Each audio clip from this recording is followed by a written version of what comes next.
Today I'm going to be talking to you about eating disorders. Eating disorders is very common. It can happen to anybody, athletes, middle school kids, high school kids, college kids, any adult. Um, because it's so common, obviously it means there's lots of different eating disorders, and I'm going to talk to you about a couple of those. So first off, 3 ways the body loses weight is dehydration, lean body weight, and body fat loss. Those are the 3 ways that you can lose weight, and it can be very easy to do those things. Obviously, dehydration. If you don't drink enough water, you're going to lose a lot of water weight. And then when you're working out, you can lose the lean body weight loss as well as the body fat loss, which can cause you to look a little bit abnormal and cause you to have a disorder. So common questions about eating disorders are: what are eating disorders? Why are they concerned to public health? How are eating disorders diagnosed? What are treatments of eating disorders? How do medications help out? And how can you prevent an eating disorder when you see it among someone that you might know? So typical ways that eating disorders present themselves: 1, unexplained decrease in weight, preoccupation with dieting or body shape, failure to increase proportionality, not being able to get your fat and your nutrients proportionalized, meaning you're not getting the right amount of weight put on, or you're putting on the weight too fast, you're losing it too fast, vice versa.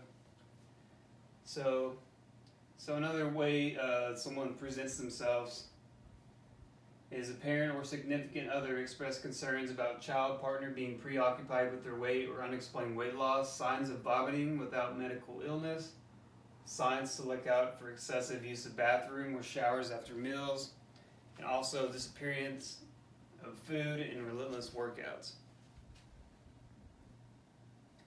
Alright, so first I'm going to show you a video real quick. Say that you want to be exactly identical, but you actually kind of compete a little bit, don't you? You don't want to be the fat one. Yeah. Do you consciously try to outdo the other one? Yeah.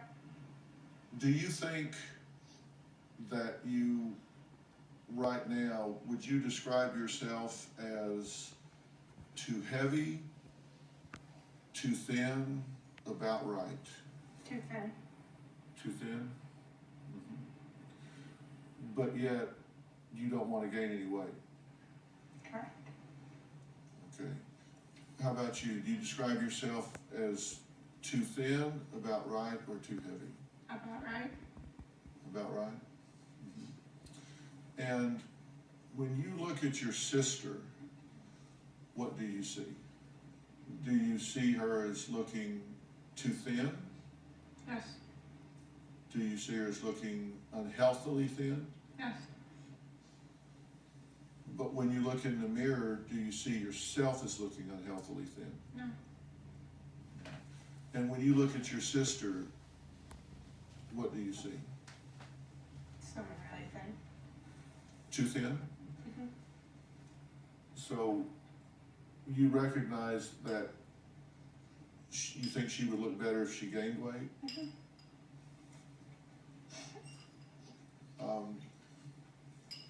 Tell me what you're thinking right now. I see the picture from the background. And what do you think about that? I didn't know I looked that thin. And when you see that, tell me what goes through your mind. That it's not normal to do what I do. When you're doing it, when you're actually binging, the two of you are binging, do you experience a high? Yes. Yes. Describe that to me. It's kind of like you lose control. Like, you just want to keep eating and eating. What do you experience what's the highlight for you when you're binging? It's like whatever you can find, you eat it. But what's the emotion you feel? What's the high like? Is it excitement, exhilaration, relief, relaxation? I feel relief, Relief from? like from life. Usually when we want relief, it means that there's pain involved. So describe the pain that gives you relief from. Can I answer that? I don't constantly like think I'm fat at the moment because my mind is on food and not my like appearance. Uh-huh.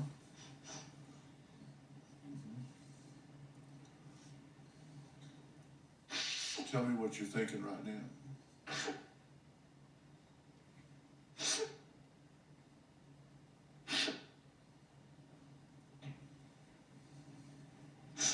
I'm sad.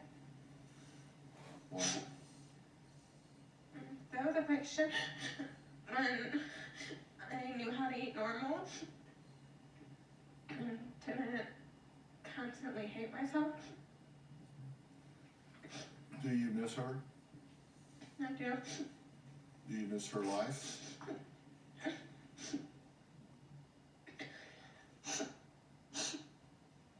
What do you think when you look at that picture? I think of when I was happy, when I had a caring family, and I had a big group of friends, when I did things. You girls can overcome this.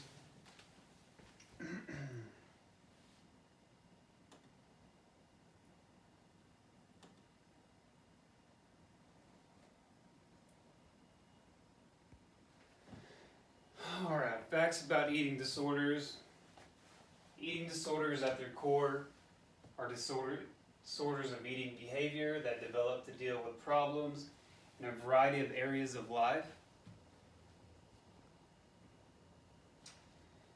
They almost have nothing to do with food. That's a big common misconception that you have, and most people have when they're talking about eating disorders. They think eating disorders is all about eating food and throwing up food, vomiting, taking things to make you want to throw up, just having a problem with just eating the food, but that's not always the case. It can be overeating, it can be just having psychological problems from anything that cause you to get nervous and not want to eat. It's a big common misconception among disorders. So they serve as procedural solutions dealing with a variety of distress emotions and personal conflicts. Society can affect the way you want to perceive yourself, and the promotion of weight loss can help with low self-esteem.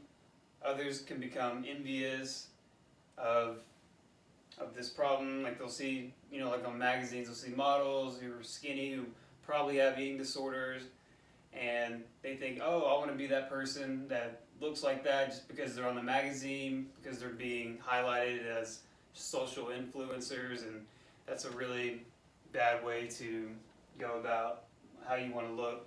You don't want to look that way. So one of the first common eating disorders is anorexia nervosa. It generally develops during adolescence or young adulthood. Really young, like I was saying, middle school, possibly even elementary, you might see it. So common symptoms of anorexia nervosa include being considerably underweight compared with people of similar age and height, very restricted eating patterns, an intense fear of gaining weight or persistent behaviors to avoid gaining weight, despite being underweight, a relentless pursuit of thinness and unwillingness to maintain a healthy weight, heavy influence of body weight or perceived body shape or self-esteem, a distorted image, including denial of being seriously underweight. So they'll look at themselves in the mirror and they think, oh, I look really good today, but really they're malnourished, they don't have enough food, they're probably dehydrated, they're not wanting to put anything in their body, and it's very bad. Lots of people with this usually seek medical help, get dietitians and nutritionists to help them out. Usually they set weight and goal plans to make sure they're eating enough calories so they can gain weight, things of that nature. So anorexia nervosa may be present in 0.1 to 5% of the younger population, with 0.5 being a good estimate in females around age 13 to 21. The signs to look out for: people with anorexia generally view themselves as overweight, even if they're dangerously underweight. You tend to constantly monitor their weight, avoiding eating certain types of foods, and severely restrict their calories. So that's one of the reasons why nutritionists and health physicians come in. Obsessive compulsive symptoms are often present. For example, many people with anorexia are often preoccupied with constant thoughts about being thin or eating food, maybe obsessively collect recipes or hoard food.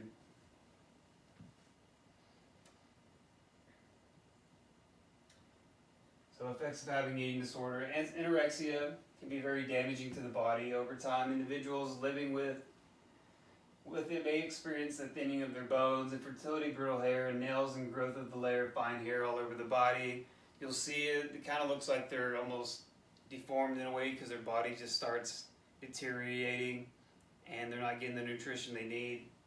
So individuals will often be compelled by being over the top with grades, thinking they're not doing good enough. This is another clue that you need to look for when looking at someone with anorexia.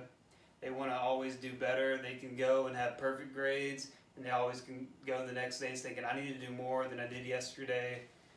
Common clues like that. They will be too nice at home, giving themselves more chores than they usually have, which is fine. Most parents will see this as an okay thing, but then they'll start to recognize that they're kind of hurting themselves psychologically just because they don't know why they're doing things over the top. It's usually a sign of having an eating disorder. So another one is bulimia nervosa, which is binge eating at least one for at least 3 months or more. Binges vary in amount of rapidly eating amounts of less than 2 hours, with the loss of control eating during the episode. Often feelings of regret after binges, guilt and shame, have a fear of becoming infatuated in gastric fullness. Binge eating disorder. Binge eating average of 1 or more binges per week for longer than 3 months. Not having contemporary behaviors to minimize the unwanted consequences of binges. So also to note with binge eating is that they will eat and eat and eat, and then they'll also want to throw it up, so you have to look up, watch out for them wanting to taking laxatives, things of that nature, things that will make them vomit, not wanting to, you got to watch out for things of that, like that. We also have athletes with eating disorders. So it's very common for athletes to start being malnourished, especially when they're in competition playing competitive games. They'll go and play 2 or 3 or more games a day, and they'll lose about 7,000 calories a day, 8,000 calories. And with money being an issue, the calories and being able to eat all that food at once, because it's hard for the body to digest all that food. It's a problem for them to handle. And so it's very common in athletes. A high percentage of athletes in football, track, swimming, soccer, and gymnastics are vulnerable to it. Having a preoccupation with the abdomen, chest, shoulders, and upper bodies and arms. Not wanting to get fat. They just want to work out all the time, so they have a common preoccupation with it. Binge eating disorder as common as females, which is often associated with obesity. Also, we have avoidant restrictive food intake disorder, seen as the acronym AFRID, an atypical eating disorder. It is not an eating disorder, it is more of a food-related subject. A disturbance of feeding behavior in children or infants by the lack of food culture norms, not associated with a distorted image or drive for thinness, manifested by interest in food, abnormal rejection of food due to its sensory properties. Also, we have nutritional rehabilitation. Refeeding the patient who has anorexia nervosa is very important to successful treatment.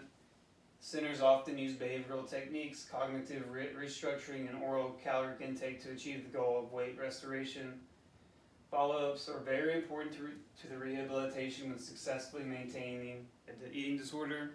Like I was saying earlier, if you have a problem and you get the rehab, the help, it's going to help you out a lot. You're going to have people by your side telling you what you need to do, so you're constantly wanting the help. You're going to help yourself cognitively. You're going to actually want to set a goal because you have people backing you up, and it's really inspiring to a lot of people who have this disorder. And also we had Carrie Owen. She's a registered nurse, 21 years, former middle school nurse. And she was saying, it affects their whole self. It's heartbreaking. I can not only be there as support, listen, not judge, and give advice. I've had students that want to come eat lunch or not eat lunch with me before. They don't want to be judged in a crowd at lunch or just want peace at lunch. Thanks, Carrie. So how are they helped? The school nurse and counselor often make phone calls to parents if they suspect an eating disorder. So although they might not want to hear it, it happens, and it's something we want to do as a community to take care of our students and other people. So it's very good that we have people like that in our community. So she said the school system is our students. If we don't address body image, then we have failed them.